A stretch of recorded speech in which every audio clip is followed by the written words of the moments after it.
Israel isola completamente a faixa de Gaza enquanto combatentes islâmicos entram pela fronteira libanesa a norte. Afinal, as ajudas europeias aos palestinianos não vão parar. Vários Estados-membros manifestaram-se contra a decisão de Bruxelas de travar os fundos. A ONU contabiliza mais de 4.600 baixas civis entre janeiro e julho em resultado da invasão russa da Ucrânia. Sobreviventes relatam cenas de horror. Bombardeamentos contra edifícios alegadamente ligados ao Hamas e um cerco implacável a toda a faixa de Gaza, privada agora de eletricidade, água, alimentos e combustíveis. Ganha cada vez mais força a retaliação israelita aos ataques surpresa dos combatentes Hamas contra o seu território durante o fim de semana. Ainda esta segunda-feira registavam-se combates em Israel. Os civis são as vítimas diretas de uma nova vaga de conflitos, cujo número provisório de mortos continua a aumentar. Mais de 800 israelitas, a esmagadora maioria da população civil, e cerca de 600 palestinianos. Há milhares de feridos e mais de uma centena de cidadãos e soldados israelitas foram feitos reféns. Os rockets palestinianos continuam a espalhar o pânico nas cidades israelitas, sobrecarregando as defesas e perfurando a conhecida cúpula de ferro. Na fronteira norte com o Líbano, as milícias do Hezbollah também têm lançado rockets contra o território israelita. O Tzahal declara ter morto 5 homens armados que tentaram entrar em Israel. O grupo Jihad Islâmica Palestiniana reivindicou as incursões a partir do Líbano, afirmando ter ferido 7 soldados israelitas.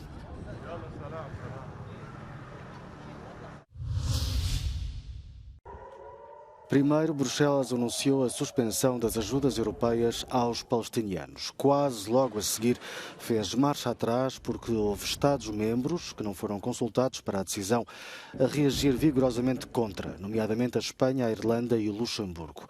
O que a Comissão Europeia fez foi introduzir uma nuance no discurso, passando a afirmar que, como não havia financiamentos previstos, não há lugar a qualquer suspensão. Mas na prática, como José Borrell veio confirmar, reverte-se aquilo que o comissário europeu Oliver Várhelyi tinha vindo dizer, que consistia no congelamento de todos os pagamentos e apoios à Palestina e na reavaliação de todos os programas de assistência. O argumento era de que a União Europeia não podia providenciar financiamentos que pudessem vir a ser usados para atividades terroristas. O que estava previsto também era que a medida surpresa fosse apresentada e debatida entre os responsáveis diplomáticos dos 27 esta terça-feira. O ministro dos Negócios Estrangeiros russo afirmou esta segunda-feira que as conversações sobre uma solução de 2 Estados que permita a coexistência pacífica entre Israel e Palestina são a única forma de avançar após o fim das hostilidades. A comunidade internacional pode ter aqui um papel a desempenhar, mas falta um rumo comum e determinação. International reaction to Hamas's shocking offensive into Israel and Israeli massive bombardment of Gaza in response have been revealing the divisions and the distinct views of the conflict around the world. Statements from most Western capitals have been accusing Hamas of a, quote, terrorist attack, with the US, the UK, France and Italy all insisting on the line that Israel has the right to defend itself. None of those statements mentioned a recent escalation in Israeli settler violence, the tensions around Al-Aqsa Mosque, nor the hundreds of civilians killed in airstrikes in Gaza this year. Meanwhile, China, Turkey, the UAE and the African Union have all been urging de-escalation and a swift return to internationally backed peace talks. Many of these players also saying that they would be willing to ramp up diplomatic efforts to mediate the crisis and insisting that a 2-state solution is the only way to guarantee lasting regional peace. Annelise Borges in Paris for Euronews. Foram registados cerca de 2 dezenas de ataques antissemitas em França nas últimas horas. Aqui receiam-se as consequências da guerra travada por Israel, num país que tem uma população estimada de mais de 500 mil de judeus, a maior da Europa e a 3ª maior do mundo, depois de Israel e dos Estados Unidos. Le regain de violence qu'il y a là-bas, c'est une des raisons qui pousse les communautés à se taper dessus en France trop régulièrement, alors que très souvent c'est pour des mauvaises raisons et pour des choses qui n'ont rien à voir. Dès qu'Israël répliquera violemment, et ça ne saurait tarder, il y aura automatiquement une explosion des banlieues. Et qu'il y aura beaucoup de problèmes de sécurité en France. Ça me paraît logique.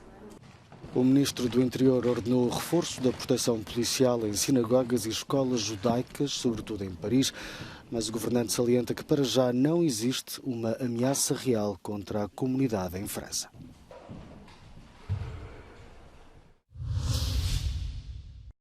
A Agência da ONU para os Direitos Humanos contabiliza mais de 4.600 novas baixas civis resultantes da invasão russa da Ucrânia entre 1 de fevereiro e 31 de julho.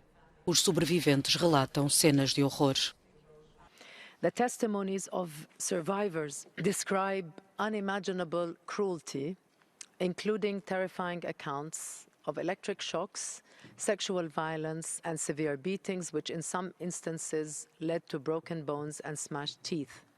Countless detainees were also forced to praise the Russian Federation, learn and sing Russian songs, and suffered severe beatings for failing or for speaking Ukrainian.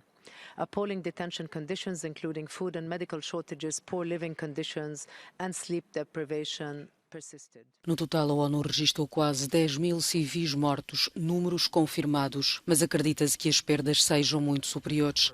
A referida agência está também preocupada com a integração forçada dos habitantes dos territórios ocupados depois de a Rússia ter começado a distribuir passaportes e acusa Moscovo de, com a sua estratégia agressiva, aumentar os riscos de detenções arbitrárias e de perseguição dos que resistem.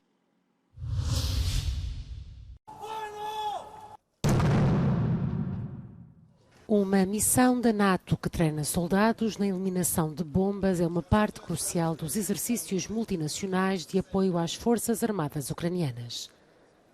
Os soldados aprendem a localizar, identificar, colocar em segurança e eliminar explosivos perigosos não deflagrados, muitas vezes escondidos para criar uma armadilha para as tropas e para estas equipas de eliminação de bombas.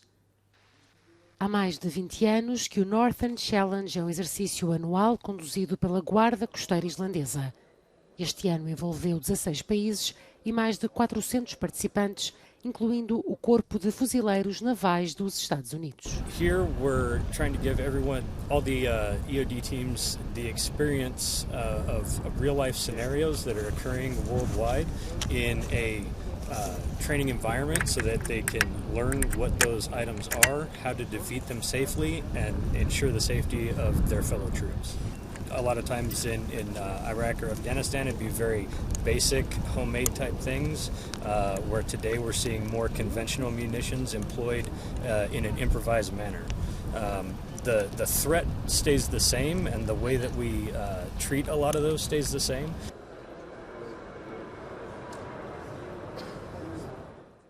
A natureza da invasão da Ucrânia significa que um grande número de tropas são civis. Os militares responsáveis pelo programa dizem que a falta de experiência na linha da frente é compensada pela motivação dos recrutas para lutar pelas suas vidas e pelo seu país. I've trained quite a lot of Ukrainians in the last 12 to 18 months, and these people are fighting for their lives.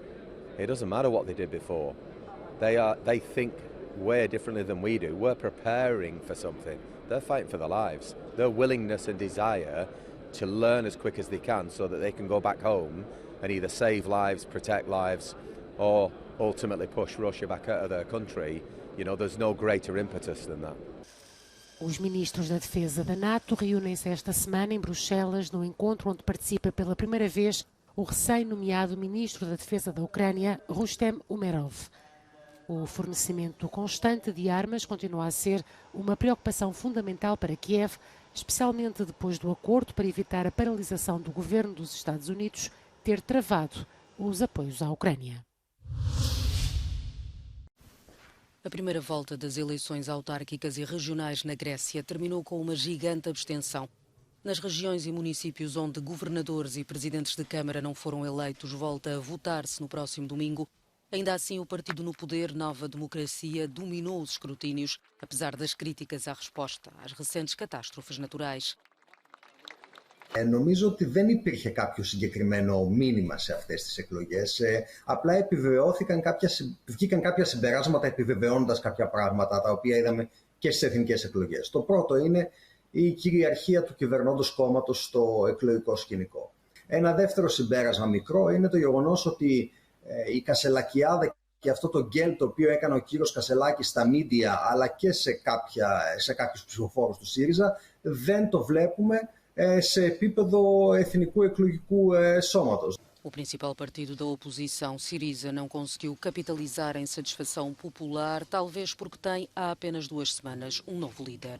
3 μήνες μετά από τις εθνικές εκλογές, η ψήφος των πολιτών στις αυτοδιοικητικές εκλογές επιβεβαίωσε το πολιτικό σκηνικό που έχει διαμορφωθεί. Εκτός όμως από το κυβερνών κόμμα που επικράτησε και η αποχή, που έφτασε σχεδόν το 70% στο μεγαλύτερο δήμο της Ελλάδας, στο Δήμο Αθηναίων. O segundo turno vai determinar se o primeiro-ministro Kyriakos Mitsotakis, recentemente impulsado para um novo mandato, atingirá o ambicioso objetivo de conquistar as 13 regiões e as 3 maiores cidades, Atenas, Salónica e Pireu. A professora e investigadora Claudia Goldin, da Universidade de Harvard, é a vencedora do Nobel da Economia, um galardão atribuído pela investigação que permitiu compreender melhor as diferenças entre homens e mulheres no mercado de trabalho. A investigadora demonstrou que em 200 anos, e apesar do crescimento económico contínuo e das mulheres serem mais qualificadas em termos educacionais, os seus salários não acompanharam sistematicamente os dos homens e continua a existir um fosso. Goldin é a terceira mulher em 54 atribuições a ser agraciada com esta importante distinção.